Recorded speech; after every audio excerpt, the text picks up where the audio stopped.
Hello students.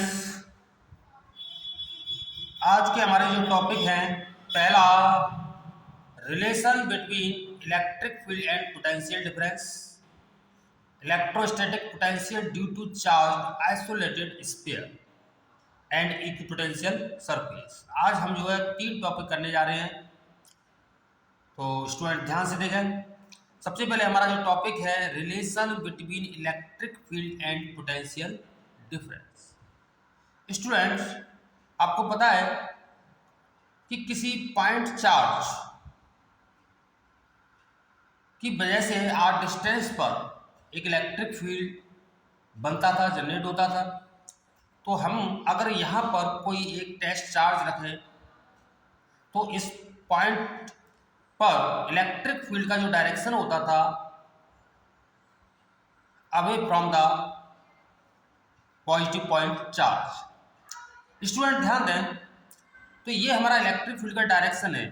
यदि हम इसी इलेक्ट्रिक फील्ड के अंदर कोई 2 पॉइंट लें, ए और बी, तो ए पर पोटेंशियल ए बी ए और बी पर बी बी है। तो हमने स्टूडेंट देखा कि जब हम किसी पर यूनिट चार्ज को इन्फिनिटी से उठाकर बी पॉइंट पर लाए तो हमने जो वर्क किया तो उसके कारण उस पर एक पोटेंशियल बनता था। इसी प्रकार अगर हम ए पर लाते तो भी एक पोटेंशियल बनता था। तो इस प्रकार हमने देखा कि ए पर जो वर्क होगा बी की अपेक्षा ज़्यादा करना पड़ेगा, क्योंकि ये जो है डिस्टेंस ज़्यादा है। तो इस प्रकार हमने देखा था कि ए और बी पर जो पोटेंशियल है डिफरेंस है। तो इस प्रकार स्टूडेंट देखा हमने कि इलेक्ट्रिक फील्ड के डायरेक्शन में अगर हम देखा जाए तो ए पर जो पोटेंशियल होगा बी बी से ज़्यादा होगा। तो इससे ये निष्कर्ष निकलता है कि हम इलेक्ट्रिक फील्ड की डायरेक्शन में चलें तो पोटेंशियल डिक्रीज हो रहा है। ठीक है ना स्टूडेंट। तो ये जो एक रिलेशन आता है वो रिलेशन आता है कि electric field delta B upon delta r, यानी डेल्टा आर डिस्टेंस पर जो पोटेंशियल ड्रॉप हो रहा है इलेक्ट्रिक फील्ड के डायरेक्शन में। तो यहाँ पर एक नेगेटिव साइन भी लेना है। यहाँ नेगेटिव जो साइन है वो ये डिनोट कर रहा है कि इलेक्ट्रिक पोटेंशियल इलेक्ट्रिक फील्ड के डायरेक्शन में डिक्रीज हो रहा है। तो स्टूडेंट इससे हमारा एक फॉर्मूला और बन के तैयार होता है, तो वो होता है आपका delta v is equal to minus E d r भी ले सकते हैं आप छोटी। तो इस प्रकार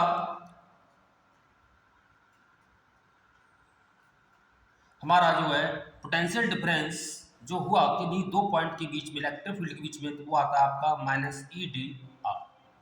यदि इसकी आप डेफिनेशन लिखना चाहें तो आप इसकी डेफिनेशन ले सकते हैं कि द मैग्नीट्यूड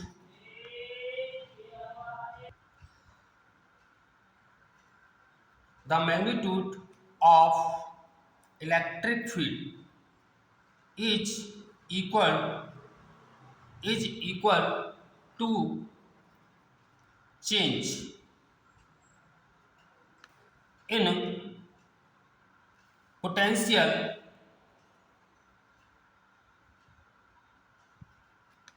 पर यूनिट डिस्प्लेसमेंट।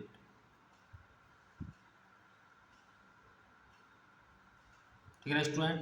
तो जो इलेक्ट्रिक फील्ड होता है वो किसके इक्वल होता है, पोटेंशियल पर यूनिट डिस्प्लेसमेंट। स्टूडेंट इसी delta B upon delta x को हम पोटेंशियल ग्रेडियंट भी बोलते हैं।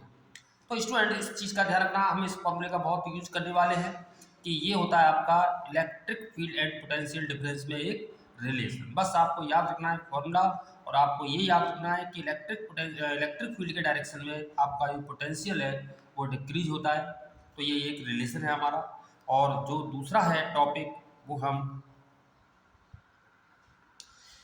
Electrostatic potential due to a charge sphere.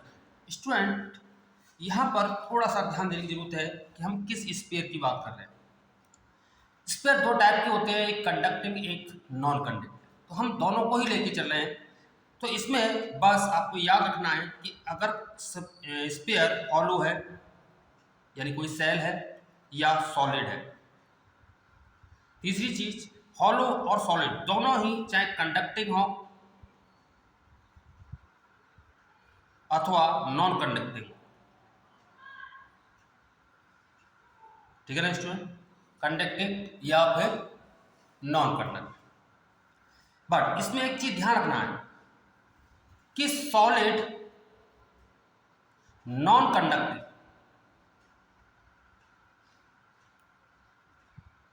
की कहानी कुछ और है।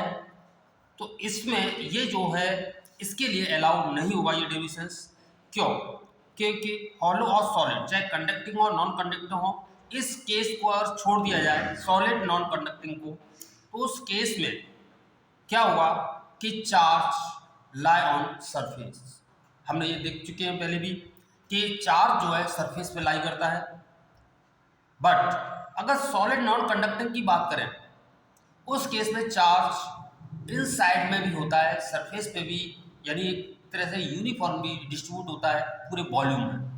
तो इसलिए ये हमारे सिलेबस से आउट भी है बोर्ड एग्जाम को लेकर, तो इसको हम नहीं करने जा रहे हैं। तो आप समझ जाएं हम हॉलो है, सॉलिड कंडक्टिंग और नॉन कंडक्टिंग दोनों की बात कर रहे हैं, और सॉलिड नॉन कंडक्टिंग है इसे छोड़कर, बस ये केस हमें नहीं करना है, ठीक है ना।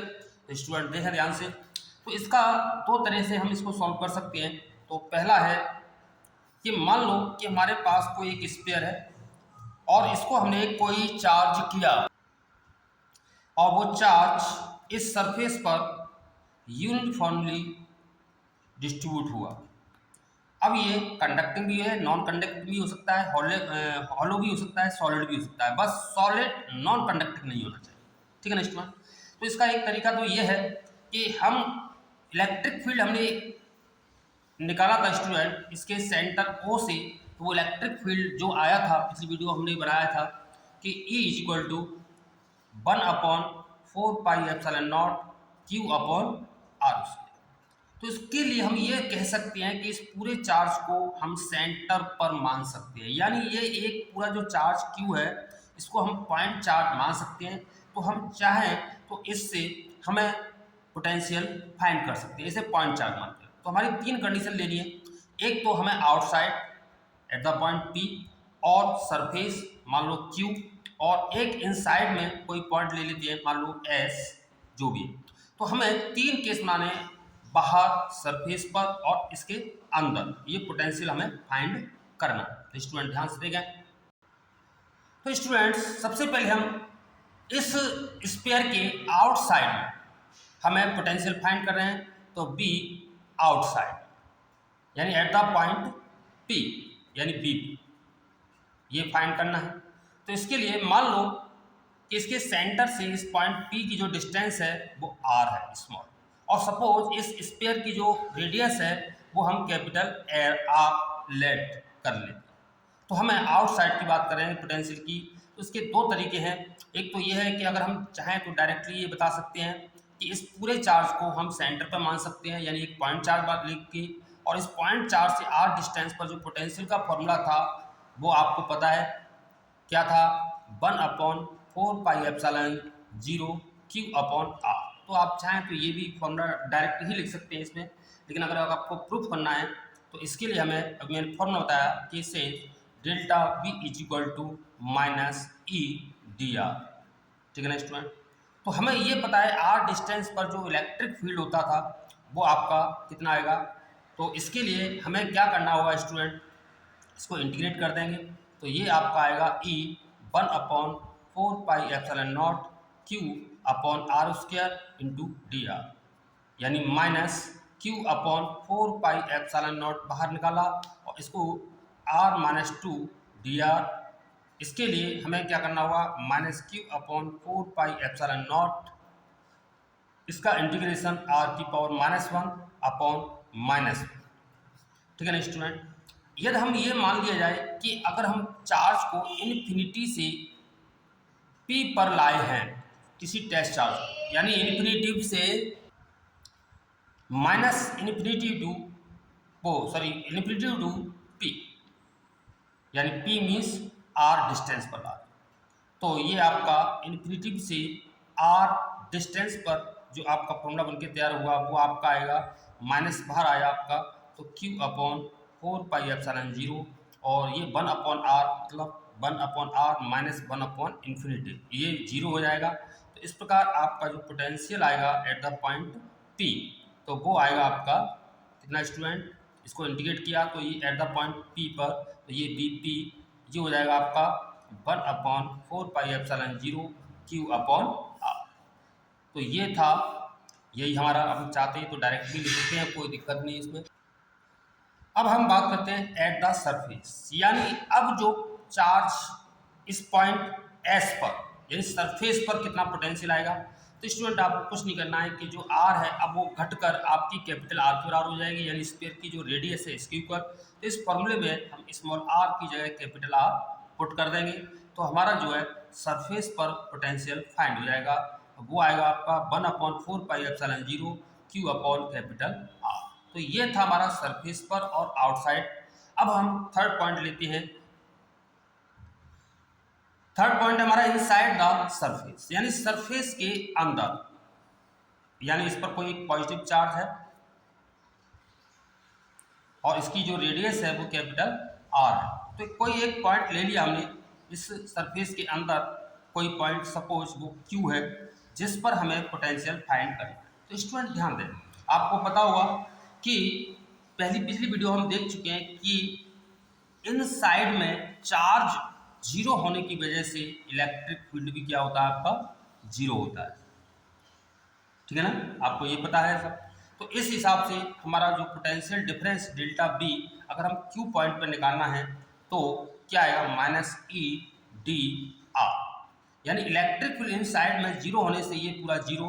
तो डेल्टा बी यानी इसका मतलब ये आपका कितना आएगा कि अगर हम चार्ज को मान लो सरफेस से जस्ट नीचे जहाँ पर इलेक्ट्रिक फील्ड जीरो है, तो उस केस में यहाँ पर सरफेस से इस पॉइंट तक हम लाए, जो वर्क पोटेंशियल हुआ तो वो होगा आपका कि VQ -B S, ठीक है ना स्टूडेंट, इज इक्वल टू आपका आया जीरो।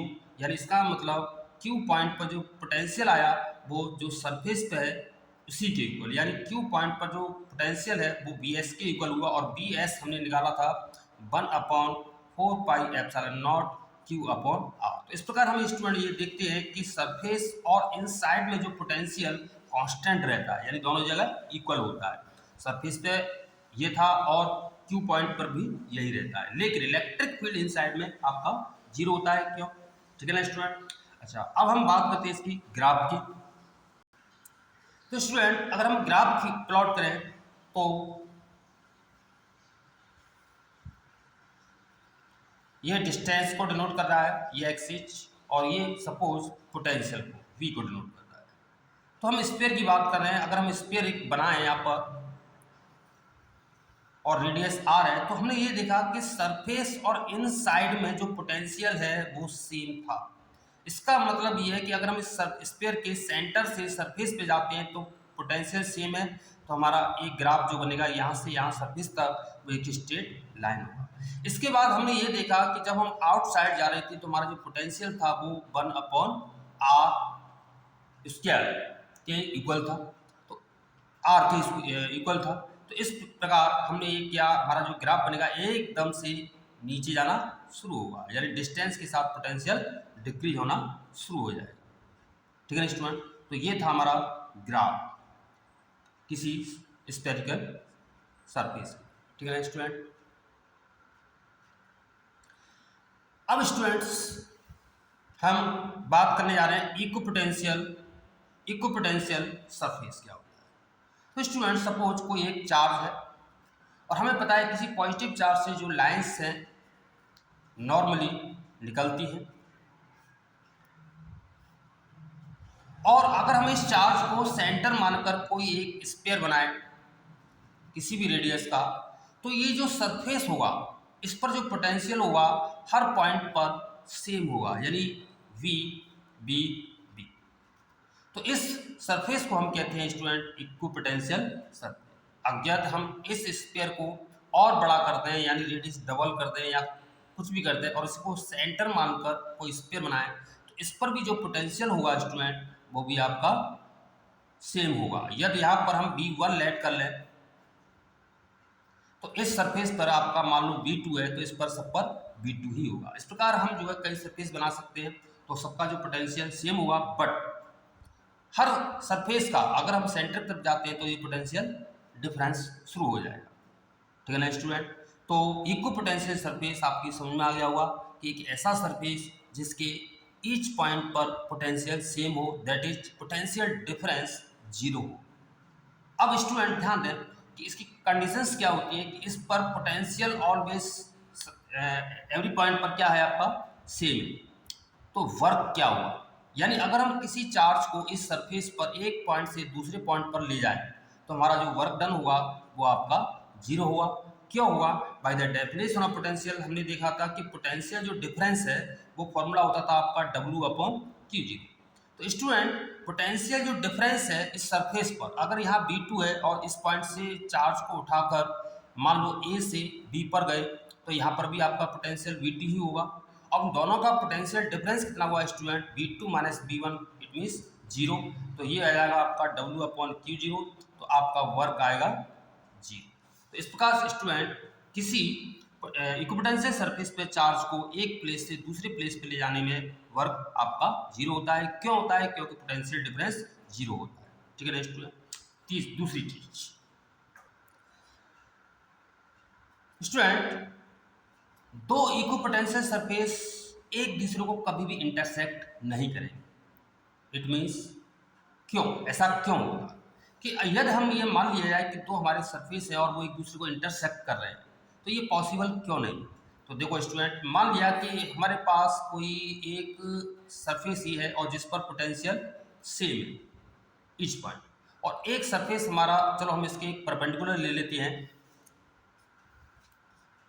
ठीक है ना स्टूडेंट। तो आपको ये पता होना चाहिए यहाँ पर इस सरफेस का पोटेंशियल, तो इस केस में जो आपका इलेक्ट्रिक फील्ड होगा इस सरफेस, पहले पर सरफेस की बात करें तो इसका इलेक्ट्रिक फील्ड इसके परपेंडिकुलर, और इस सरफेस की बात करें तो इलेक्ट्रिक फील्ड ये। और इस प्रकार हमने ये देखा कि इलेक्ट्रिक फील्ड E1 मान लो इसका दूसरे सरफेस का E2, ये एक दूसरे से 90 डिग्री पे बना रहे हैं। यानी हमने ये देखा कि एक ही पॉइंट पर इलेक्ट्रिक फील्ड के दो डायरेक्शन है, और आप पहले जान चुके हैं प्रॉपर्टी ऑफ इलेक्ट्रिक फील्ड की में कि कोई भी किसी पॉइंट पर जो इलेक्ट्रिक फील्ड के दो डायरेक्शन संभव नहीं है। तो इसलिए स्टूडेंट ध्यान रखें, कभी भी दो इक्विपोटेंशियल सरफेस एक दूसरे को इंटरसेक्ट नहीं कर सकते। ठीक है ना। तीसरी प्रॉपर्टी है इसकी कि जो इलेक्ट्रिक फील्ड होता है always normally to the surface, यानी जो इलेक्ट्रिक फील्ड हमेशा इस सरफेस के नॉर्मली ही होगा। क्यों होगा स्टूडेंट? यानी इलेक्ट्रिक फील्ड का जो डायरेक्शन होगा हमेशा इसके नॉर्मली ही होगा। क्यों होगा? ये क्वेश्चन बोर्ड एग्जाम में भी पूछा जाता है। तो इसका एक रीजन स्टूडेंट कि हमने ये देखा कि इस सरफेस पर किसी चार्ज को एक प्लेस से दूसरे प्लेस पर ले जाए तो वर्क डन आपका क्या होता था स्टूडेंट? जीरो होता था। और यदि ये नॉर्मली नहीं हुआ तो उस केस में आपका चार्ज को एक प्लेस से दूसरे प्लेस पे ले जाने में वर्क डन जीरो नहीं होगा। क्यों नहीं हुआ? क्योंकि हमें ये पता है कि ये चार्ज है और इलेक्ट्रिक फील्ड का जो डायरेक्शन होता है ये ऐसे हो, और जब डिस्प्लेसमेंट होगा चार्ज में तो इसका मतलब ये सरफेस पे, तो इसका जो डिस्प्लेसमेंट और इलेक्ट्रिक फील्ड के बीच में जो एंगल होगा वो आपका 90। तो इस केस में आपका वर्क डन क्या होता है? जीरो। तो W=F cos 90। ठीक है ना स्टूडेंट। यदि नॉर्मली ना होकर ये टेंजेंटियल हुआ तो उस केस में आपका वर्क डन जीरो नहीं आएगा। तो वर्क डन जीरो नहीं होगा, यानी इसका मतलब ये हुआ कि पोटेंशियल सेम नहीं है, यानी सरफेस हमारा इक्विपोटेंशियल सरफेस नहीं है जो हमारे उसके अगेंस्ट जाएंगे। इसलिए हमेशा ध्यान रखना है कि इलेक्ट्रिक फील्ड हम always normally to the electric potential surface. ठीक है ना स्टूडेंट। तो ये था हमारे आज का टॉपिक। अगली वीडियो हमारी जो आएगी पोटेंशियल एनर्जी से रिलेटेड 3 डेरिवेशंस करने जाएंगे हम। Thank you.